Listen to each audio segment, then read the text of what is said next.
سمینہ ملازمت پیشہ ایک 30 سالہ کنواری لڑکی ہے۔ اس نے بچپن سے یہی دیکھا کہ اس کے مشترکہ خاندان، رشتہ داروں، ہمسایوں اور سہیلیوں کے گھر میں بیویاں اپنے شوہروں اور سسرال والوں کے ہاتھوں ذلیل و خوار ہی نہیں ہوتی بلکہ ایک مسلسل اذیت اور عذاب میں مبتلا رہتی ہیں۔ اس لیے اس کے ذہن میں شادی کے خلاف زہر بھر گیا ہے۔ وہ شادی کے نام سے اتنی خوفزدہ ہو گئی کہ اس نے فیصلہ کر لیا کہ وہ زندگی بھر شادی نہیں کرے گی۔ اس کا خیال ہے کہ اس کی ملازمت اس کو کسی اور کا معاشی طور پر محتاج نہیں ہونے دے گی، اسے معاشی آزادی اور خود مختاری حاصل ہوگی۔ 29 سالہ لیلی ایک خوبرو کمپیوٹر انجینئر کی محبت میں گرفتار ہو گئی تھی۔ 4 سال تک وہ محبت کی پینگیں بڑھائے گی، اس سے شادی کی ہی نہیں زندگی بھر ساتھ نبھانے اور ساتھ جینے مرنے کی قسمیں کھائی گئی، وعدے وعید کیے گئے، اس کو سنہرے مستقبل کے خواب دکھائے گئے۔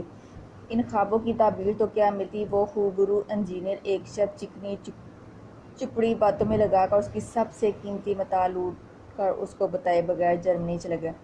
جب تک لیلی کو علم ہوا اس وقت چڑیاں کھیت چگ گئی تھیں۔ لیلی کچھ عرصہ بعد اپنے چند دوستوں اور ہمدردوں کے ذریعے علم ہوا کہ اس نے ایک جرمن لڑکے سے شادی کر لی۔ لیلی جذباتی طور پر ٹوٹ کر بکھر گئی۔ اس کی زندگی خود ایک بھیانک خواب بن گئی۔ یہ بھی اچھا ہوا کہ اس کی جذباتی لغزش چھپی رہ گئی اور یہ صدمہ خود اس نے تنہا برداشت کر لیا، لیکن اس پر افسردگی اور پرجمردگی کے دورے پڑنے لگے۔ ان حالات میں اس کے والدین ہی اس کا سہارا بنے اور اس کو دوبارہ زندگی کی طرف لوٹانے کی کوشش کی، تاہم لیلی اس صدمے سے اس قدر ٹوٹ چکی کہ مردوں پر اس کا اعتبار بالکل ختم ہو گیا ہے، اس لیے اسے انتہاحیات شادی نہ کرنے کا فیصلہ کر لیا۔ چند لڑکیوں میں بعض وجوہات کی بنا پر شادی مخالف جذبات پیدا ہو جاتے ہیں۔ وہ خود ہی بہتر جانتی ہیں کہ وہ وجوہات کیا ہیں، تاہم وہ ان جذبات کی روشنی میں فیصلہ کر لیتی ہیں کہ اب وہ تاحیات شادی نہیں کریں گی اور زندگی کی اس طویل شاہراہ کو وہ بغیر کسی سہارے اور سائے کے تنہا ہی طے کریں گی۔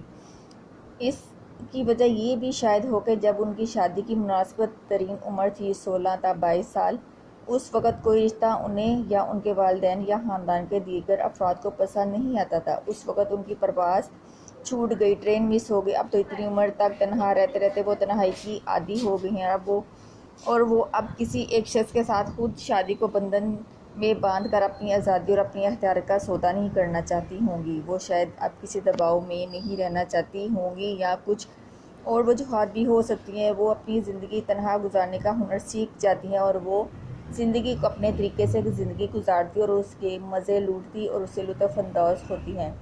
وہ اس بات کا کبھی تذکرہ بھی نہیں کرتی کہ تنہا زندگی گزارتے ہوئے انہیں کس مد و جزر اور طوفان سے گزرنا ہوتا ہے۔ مسائل کا ایک دریا پار کرتی ہیں تو وہ دوسرا دریا سامنے ہوتا ہے، لیکن وہ سب کچھ خود ہی برداشت کرتی اور جھیلتی ہیں، کسی اور سے اس کا شکوہ نہیں کرتی۔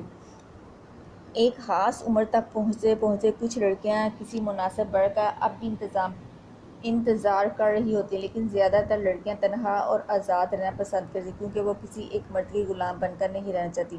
شاید اس لیے کہ کئی انتہائی مخلص، نیک نیت، وفادار لڑکیاں محبت کے نام پر دھوکہ کھا چکی ہوتی ہیں اور وہ اپنی پہلی محبت کو بھلا کے اسے دفن کر کے اب وہ دوبارہ اسی سوراخ سے خود کو ڈسوانا نہیں چاہتی۔ اسی مایوسی، افسردگی اور مرد ذات سے نفرت کی وجہ سے وہ تنہا رہنے کو فوقیت دیتی ہیں۔ وہ تمام مردوں کو دھوکہ باز، فریبی، بے وفا اور ناقابل اعتبار تصور کرتے ہیں۔ نیز کچھ لڑکیوں کے ساتھ دیگر سماجی مسائل اور معاملات بھی ہو سکتے ہیں۔ انہیں اپنے ضعیف، بیمار والدین کی دیکھ بھال، نگہداشت اور تیمارداری کی ذمہ داریاں پوری کرنی ہوتی ہیں کیونکہ گھر میں کوئی ایسا موجود نہیں ہے جو فرائض کو ادا کر سکے۔ وہ والدین کی خدمت کے لیے اپنے جذبات کی قربانی دے دیتی ہیں۔ بعض لڑکیاں گھر کی سب سے بڑی ہوتی ہیں اور بسا اوقات باپ کے انتقال کے بعد یا باپ کی معذوری کے سبب سارے گھر اور خاندان کی ذمہ داری اس لڑکی پر آ جاتی ہے کہ وہ اپنے چھوٹے بہن بھائی اور بوڑھی ماں کا سہارا بنے۔ جب تک بہن بھائی بڑے ہوتے ہیں اس کے اپنے سر میں چاندی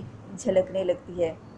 29 سالہ نادیہ پچھلے 7 برس سے ایک موبائل فون کمپنی میں بہت اچھی ملازمت کر رہی ہے۔ یہاں اسے ایک معقول تنخواہ مل رہی ہے، دیگر سہولتیں۔ اس کے علاوہ اس کی بوڑھی بیوہ ماں اپنے چھوٹے بیٹے کے ساتھ گاؤں میں رہتی ہے۔ نادیہ ہر ماہ ایک مناسب رقم اپنی ماں کو گھریلو اخراجات اور چھوٹے بھائی کی تعلیم کے مصارف کے لیے بھیج دیتی ہے۔ اس کا ایک بڑا شادی شدہ بھائی آرکیٹیکٹ ہے اور کسی دوسرے شہر میں رہتا ہے، مگر اس نے اپنی ذمہ داریوں سے نگاہیں پھیری ہیں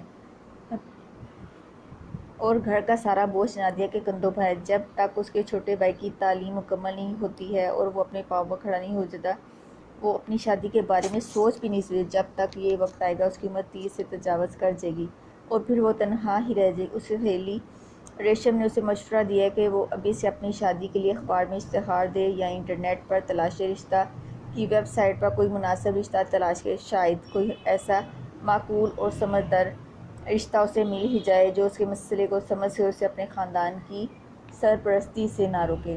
نیلما اقبال اپنی عمر کے 30ویں سال میں ہے اور وہ ایک کثیر القومی کمپنی میں کوآرڈینیٹر ایگزیکٹو آفیسر کے عہدے پر فائز ہے۔ اس کا اپنا مستقبل بہت روشن اور تابناک ہے۔ اس کے والدین نے کئی رشتوں کی چھان پٹک کے بعد 2 رشتے روک رکھے ہیں۔ وہ دونوں امیدوار 35 سال کے لگ بھگ عمر کے ہیں اور وہ خود بھی اعلیٰ عہدوں پر فائز ہیں، جہاں ان کی تنخواہ نیلما کی تنخواہوں سے 1.5 سے 2 گنا زائد ہے، لیکن ان تمام مثبت پہلوؤں کے باوجود وہ شادی کے بندھن میں گرفتار ہو کے اپنے پورے کیریئر کو داؤ پر لگا کے تباہ و برباد نہیں کرنا چاہتی، اس لیے اس نے فی الحال شادی سے انکار کر رکھا ہے۔